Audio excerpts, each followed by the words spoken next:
श्री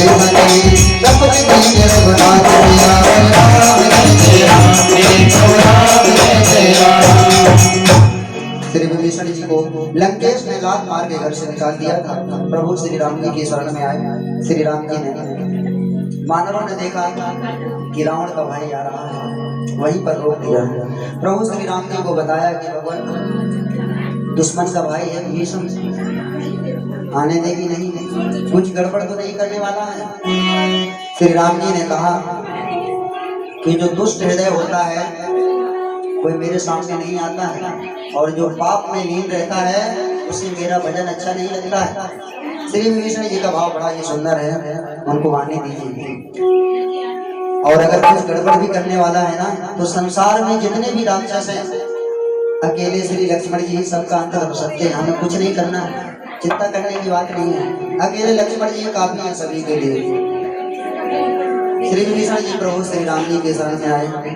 श्री राम जी ने कुशल क्षण पूछी। विभीषण जी कहने लगे, प्रभु चाहे भले ही नरक का निवास मिल जाए, लेकिन दुष्टों के संग रहने को ना मिले। भगवान मैं अब आपकी शरण में आ गया, मुझे अपना लीजिए, अपनी शरण दे दीजिए। भगवान श्री राम जी ने शरणागति दी, अपनी अनपायनी भक्ति का वरदान दिया और कहने लगे, विभीषण जी थोड़ा सा रुक जाइए, आप 15-20 मिनट की कथा हो रही है, भोग प्रसाद खूब आनंद से करेंगे। देखिए सुंदर कांड को सभी गाते बजाते हैं, सभी रटते हैं, सभी पढ़ते हैं, लेकिन उससे फायदा नहीं होने वाला है। फायदा जब होगा कि हम जब इसको समझेंगे और समझकर अपने जीवन में धारण करेंगे, तभी हमारा कल्याण होगा। नहीं तो ऐसे गाते बजाते रहो, प्रसाद लेके अपने घर जाते रहो, इसमें हमारा कल्याण नहीं होने वाला है। इसको समझिए और समझ के अपने जीवन में धारण कीजिए, बच्चों को बताइए। ये पाठ जितना गाना पढ़ना सुनना जरूरी है, उससे भी कहीं अधिक जरूरी है समझना, और समझने के लिए हम लोग बातें करने के लिए नहीं रुके हैं। और मैं अपनी तरफ से कोई बातें नहीं बना रहा हूँ। यहाँ पर जो भगवान श्री राम जी ने कहा है वही हम आपको उसमें बताने का प्रयास कर रहे हैं। वैसे तो सभी ज्ञानी हैं, सभी जानते हैं, लेकिन मानते नहीं हम लोग, हमारी बड़ी विडंबना है। श्री राम जी कहते हैं कि जो भाव से मेरे अगर सामने भी आ जाता है ना, तो उसके करोड़ों जन्मों के पाप अपने आप ही नष्ट हो जाते हैं। मैं जानता हूँ विभीषण जी कि आपको कुछ नहीं चाहिए, आपकी कोई इच्छा नहीं है, समदर्शी इच्छा कछु नहीं है। आप सब में एक नजर से देखते हैं, सब में भगवान का दर्शन करते हैं, और आपकी कोई इच्छा नहीं है, लेकिन फिर भी मेरा दर्शन अमोघ है, खाली नहीं जा सकता है। मैं आपको कुछ ना कुछ तो अवश्य ही दूंगा। और श्री राम जी ने श्री विभीषण जी का दाल तिलक कर दिया। कहने लगे, विभीषण जी आज से ही आप लंका के राजा बनाए गए। ऐसे हैं प्रभु श्री राम, जो वैभव भरी लंका लंकेश को भगवान भोलेनाथ ने अपने 10 बलिदान देने पर दी थी, वही वैभव भरी लंका प्रभु श्री राम जी ने श्री विभीषण जी को सहज सरल मात्र जाने से लंका पर विजय प्राप्त करने से पहले ही दे दी। भक्त का भगवान के प्रति शरणागत भाव होना चाहिए, फिर भक्त के जीवन में किसी भी प्रकार की कमी नहीं रहती है, सब आनंद ही आनंद हो जाता है। श्री विभीषण जी कहते हैं कि प्रभु मैंने राक्षस कुल में जन्म लिया है और मेरे ऐसी कोई कर्म भी नहीं है, फिर भी आपने मुझ पर इतनी कृपा की। तो श्री राम जी कहते हैं, सावधान होकर के सुने सभी। देखिए कोई जरूरी बात है तो पहले आप कर ही लो। इधर जा रहे बच्चे, भोजन के लिए लेट हो रहे हैं। नहीं भोजन के लिए बच्चे इधर जा रहे हैं, जगह नहीं है। बारिश हो रहा है, बारिश हो रही है ना, बच्चे अंदर जा रहे हैं। आप लोग नोट कर लीजिए, इस दोहे को सबने सैकड़ों बार पढ़ा होगा, और अगर इस सुंदरकांड पाठ में से इस दोहे को ही हमने अपने जीवन में उतार लिया तो हमारा कल्याण हो जाएगा। घर में ही भगवान मिल जाएंगे, कहीं नहीं जाना है, कुछ नहीं करना है, न लाल कपड़े पहनने हैं, न सिर मुड़ाना है, न जटा रखाने हैं, न बाबा बनना है, न घर छोड़ना है, न काम धाम छोड़ना है, न धन दौलत छोड़नी है। कुछ नियम है जो भगवान श्री राम जी ने बताए हैं, और अगर हम इन नियमों का पालन करते हैं, पूर्ण रूप से यदि हम इन नियमों का पालन कर लेते हैं, तो आपका जीवन सफल हो जाएगा। मैं नहीं कह रहा हूँ, श्री राम जी गारंटी देते हैं स्वयं से। कहते हैं कि वह भक्त मुझे अपने भी प्राणों से प्रिय है जिसके अंदर यह गुण है। कौन कौन से गुण हैं? अगर आप में से सभी चाहते हैं कि भगवान श्री राम जी हमें अपने प्राणों से प्रिय समझें तो आज से ही इन गुणों को अपने जीवन में अपना लीजिए। एक दिन में तो नहीं होगा, लेकिन प्रयास करें तो एक दिन अवश्य होगा। और जिस दिन पूर्ण रूप से हो गया उस दिन आपको भगवत प्राप्ति हो जाएगी, भगवान मिल जाएंगे।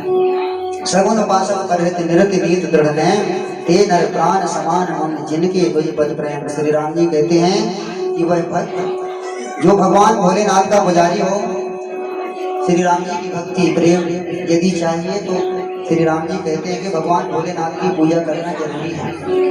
भगवान भोलेनाथ का पुजारी हो, परोपकारी हो, निरंतर परोपकार करने वाला हो।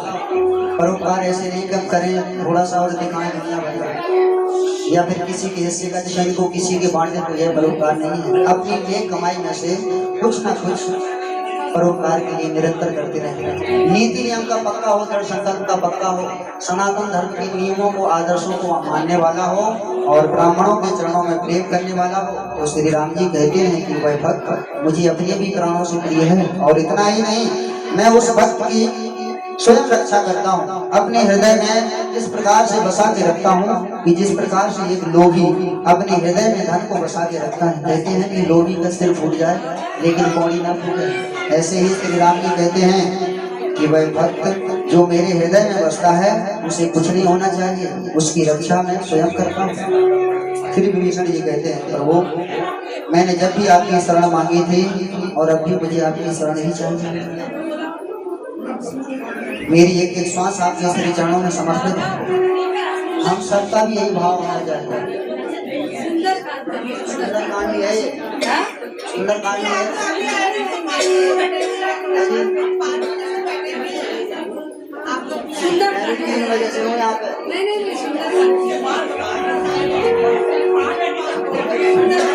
आइए, मैं समझ रहा हूँ आप लोग परेशान हो गए हैं बहुत देर। बड़ी विडम्बना है, सुंदरकांड की हम गा रहे हैं, पढ़ रहे हैं, सुन रहे हैं, थोड़ा सा इसको समझते चलेंगे। 10 मिनट की कथा है, खूब भोजन आनंद करेंगे, ठीक है, मैं समझ सकता हूँ, समझ सकता हूँ।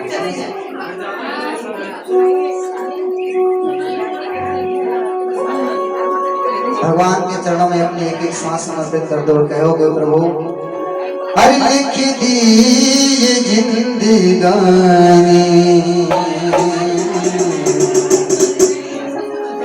लिख दी ये जिंदगानी तेरे नाम अवध बिहारी।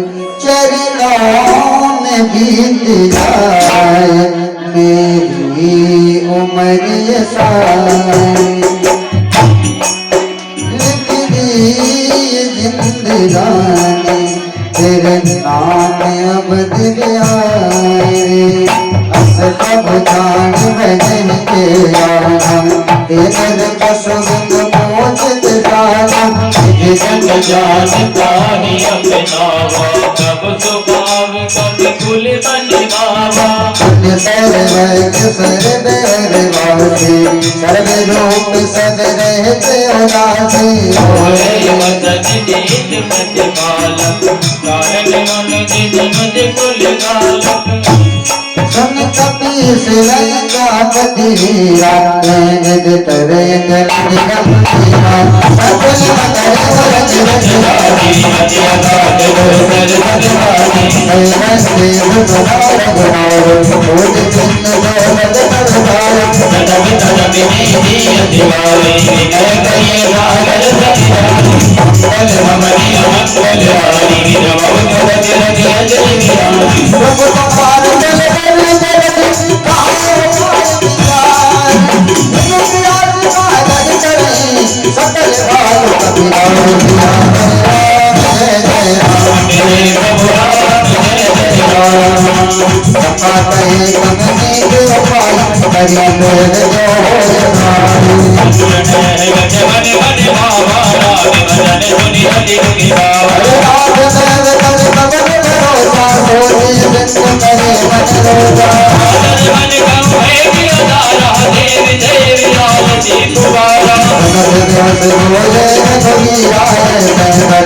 भाव